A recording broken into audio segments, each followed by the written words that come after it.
The Diver by A. J. Allen.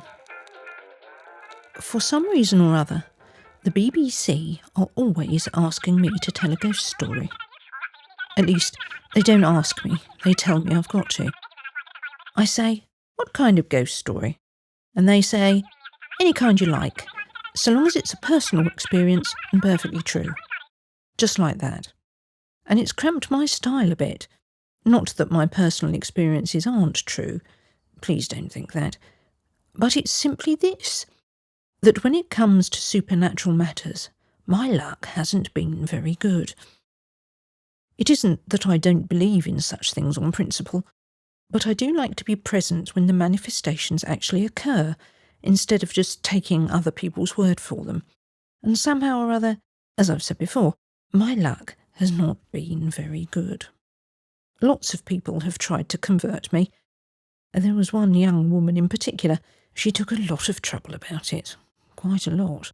She used to take me to all sorts of parties where they had séances, you know the kind, table turning, planchette and so on, but it wasn't any good. Nothing ever happened when I was there. Nothing spiritual, that is. People always said, "Ah, my boy, you ought to have been here last night. The table fairly got up and hit us in the face." Possibly very wonderful, but after all, the ground will do that if you let it. Well, as I say, they took me to several of these parties, and we used to sit for hours round tables in a dim light holding hands. That was rather fun sometimes. It depended on who one sat next to. But apart from that, the nights they took me, no manifestations ever occurred. Planchette wouldn't spell a word, and the table might have been screwed to the floor. To begin with, they used to put it down to chance, or the conditions not being favourable, but after a time they began to put it down to me, and I thought, something will have to be done about it. It's never amusing to be looked upon as a sort of Jonah. So I invented a patent table tapper. It was made on the same principle as lazy tongs. You held it between your knees, and when you squeezed it, a little mallet shot up. It was really a cotton reel stuck on the end of a pencil, and it hit the underneath of the table a proper biff. It was worked entirely with the knees, so that I could still hold the hands of the people on either side of me, and it was a success from the word go. At the very next séance, as soon as the lights were down, I gave just a gentle tap.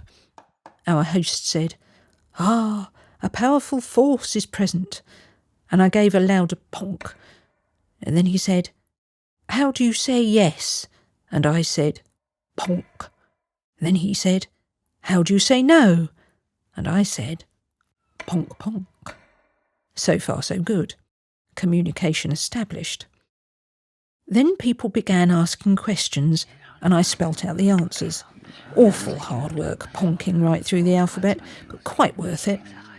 I'm afraid some of my answers made people sit up a bit. They got quite nervous as to what was coming next. Needless to say, this was some years ago. Then someone said, "Who's going to win the derby?" I don't know who said it, and I laboriously spelt out Signorinetta. This was 2 days before the race.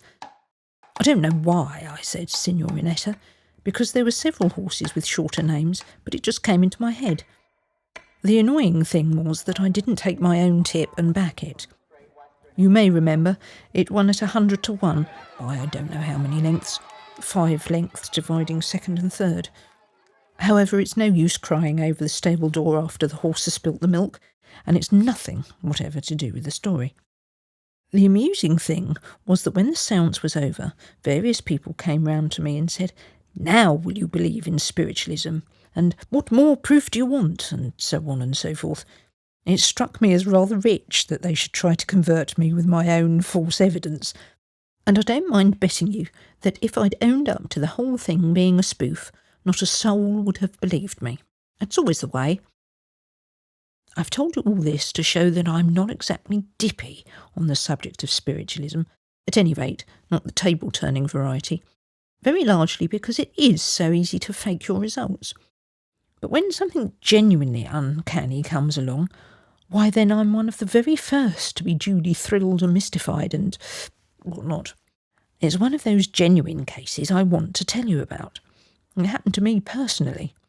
But first of all, you must know that there's a swimming bath at my club. A very good swimming bath too, deep at one end and shallow at the other. There's a sort of hall place adjoining it, and in this hall there's a sandwich bar, very popular. It's much cheaper than lunching upstairs. Quite a lot of people seem to gravitate down there, and especially towards the end of the month. Everything's quite informal. You just go to the counter and snatch what you want and take it to a table and eat it. Then, when you've done, you go and tell George what you've had. George runs the show, and he says 1 and 9pence, or whatever it is, and that's that. Personally, I usually go to a table in a little recess close to the edge of the swimming bath itself. You have to go down a few steps to get to it, but you're rather out of the turmoil and not so likely to get anything spilt over you. It's quite dangerous sometimes, people darting in and out like a lot of sharks, which reminds me. A member once wrote in to the secretary complaining that the place wasn't safe. I shan't say who it was, but you'd know his name if I told you. I managed to get hold of a copy of his letter. This is what he says, speaking of the sandwich bar. I once saw an enormous shark, at least 5 feet 10 inches long, go up to the counter and seize a sausage roll, itself nearly 4 inches long, and take it away and devour it. When he'd bitten off the end, which he did with a single snap of his powerful jaws, he found that it was empty. The sausage, which ought to have been inside, had completely vanished. It had been stolen by another shark, even more voracious and ferocious than himself. Never shall I forget the awful spectacle of the baffled and impotent rage of this fearful monster. He went back to the counter, taking the empty sarcophagus with him, and said, "George, I've been stung." In order to avoid such scenes of unparalleled and revolting cruelty, after that he's rather inclined to exaggerate, so I shan't read any more. I usually go late when the rush is over and it's fairly quiet. People come and practice diving, and sometimes they are worth watching, and sometimes not. That's the sort of place it is, and if you know of anywhere less likely to be haunted, I should like to see it. One day I was just finishing lunch when there was a splash. I was reading a letter and didn't look up at once, but when I did, I was rather surprised to see no ripples on the water and no one swimming about. So I went on with my letter and didn't think any more about it. That was all that happened that day. 2 or 3 weeks later, at about the same time, I was again finishing lunch and there was another splash. This time I looked up almost at once and saw the ripples, and it struck me then that it must have been an extraordinarily clean dive, considering that whoever it was must have gone in off the top. One could tell that from where the ripples were, well out in the middle. So I waited for him to come up. But he didn't come up. Then I thought he must be doing a length underwater, and I got up and went to the edge of the bath to watch for him. But he still didn't come up, and I got a bit worried. He might have bumped his head on the bottom or fainted or anything, and I saw myself having to go in after him with all my clothes on. I sprinted right round the bath, but there was undoubtedly no one in it. The attendant came out of one of the dressing rooms and evidently thought I'd gone cracked, so I went to the weighing machine and weighed myself. 11 stone at 8, but I don't think he believed me. That was the second incident. The third came about a fortnight later.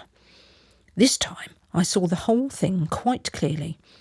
I was sitting at my usual table, and I saw a man climbing up the ladder leading to the top diving board. When he got up there, he came out to the extreme end of the plank and stood for a few seconds rubbing his chest and so on, like people often do. He was rather tall and muscular, dark, with a small moustache, but what particularly caught my eye was a great big scar he had. It was about 9 inches long, and it reached down from his left shoulder towards the middle of his chest. It looked like a bad gash with a bayonet. It must have hurt quite a lot when it was done. I don't know why I took so much notice of him, but I just did, that's all. And funnily enough, he seemed to be just as much interested in me as I was in him. He gave me a most meaning look. I didn't know what it meant, but it was undoubtedly a meaning look. As soon as he saw that he'd got me watching him, he dived in, and it was the most gorgeous dive I've ever seen. Hardly any noise or splash, just a gentle sort of plop, as though he'd gone into oil rather than water, and the ripples died away almost at once.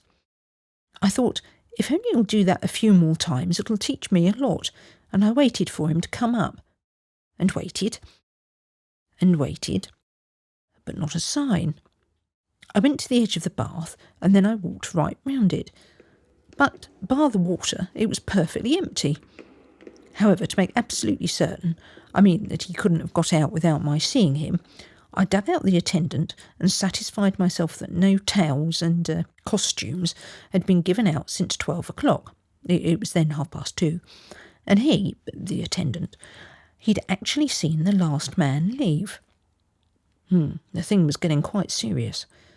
My scarred friend couldn't have melted away in the water, nor could he have dived slap through the bottom of the bath, at least not without making some sort of mark. So it was obvious that either the man had been a ghost, which was absurd. Who's ever heard of a ghost in a swimming bath? I mean, the idea's too utterly wet for anything. Or that there was something wrong with the light lager I was having for lunch. I went back to my table and found I'd hardly begun it, and in any case, let me tell you, it was such light lager that a gallon of it wouldn't have hurt a child of 6. And I'm not a child of 6. So I ruled that out and decided to wait and see if it happened again. It wouldn't have done to say anything about it. One's friends are apt to be a bit flippant when you tell them things like that. However, I made a point of sitting at the same table for weeks and weeks afterwards, but old Stick in the Mud didn't show up again. A good long time after this, well, it must have been about 18 months or more, I got an invitation to dine with some people called Pringle.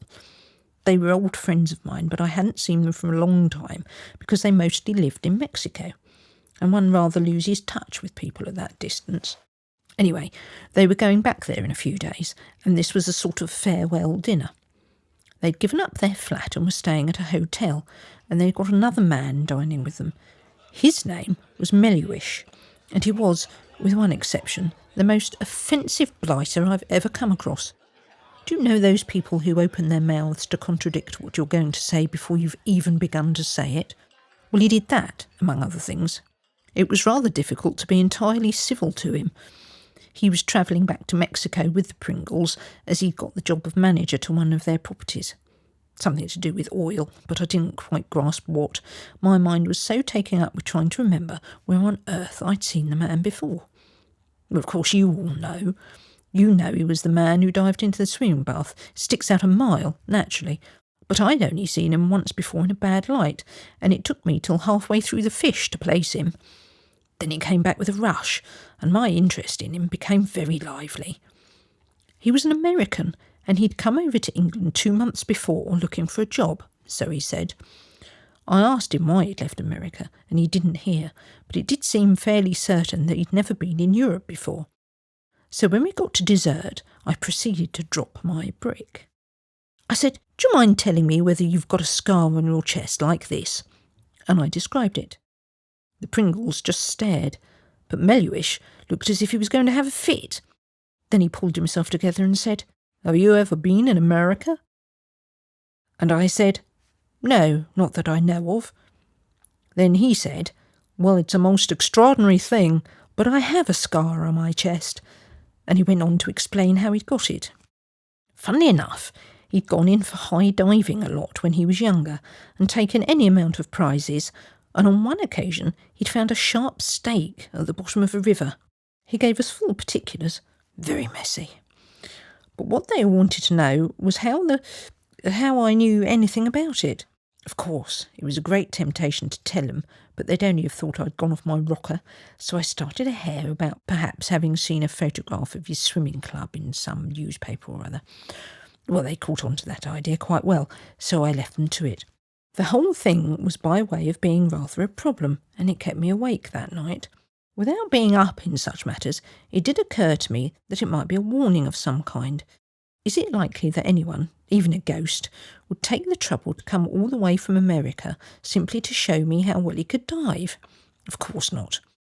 And I sort of thought that a man who was in the habit of going in off the deep end and not coming up again was no fit travelling companion for any friends of mine. I'm not superstitious, goodness knows. Of course, I don't walk under ladders or light 3 matches with 1 cigarette or any of those things, but that's because they're unlucky, not because I'm superstitious. Anyhow, in case the Pringles might be, I went round next day and saw them. At least I saw her, he was out, and told her all about the apparition at the club and so on. Well, that did it. She fairly went off pop. It was a portent, a direct intervention of Providence. Nothing would induce her to travel with Melhuish after what she'd heard, and all the rest of it. I left her to carry on the good work. I don't know how she managed it, but the fact remains that the Pringles did not start for Mexico, as arranged, and Melhuish did. And now you're expecting me to say that the ship in which he sailed was never heard of again, but that wouldn't be strictly true. He got to the other side all right, but the train in which he was travelling through Mexico had to cross a bridge over a river. A steel bridge it was. Now, some months previously, there'd been a slight scrap between 2 local bands of brigands, in the course of which the bridge had been blown up. When the quarrel was patched up, the bridge was patched up too, but not with the meticulous care it might have been. The result was that in the daytime, when the sun was hot and the steelwork fully expanded, it was a perfectly good bridge, but at night, or when it was cold and the girders had shrunk a bit, well, it didn't always quite meet in the middle. It so happened that the train in question tried to cross this wretched bridge at the very moment when it was having rather a job to make both ends meet, and it simply couldn't bear it. The middle span carried away, and the engine and 2 carriages crashed through into the river, and 14 people were killed. It was very sad, about 13 of them, but the 14th was Mr. Melhuish. There must be a moral to this story, if only I could think of it, but I can't, so perhaps some of you can help me by suggesting one.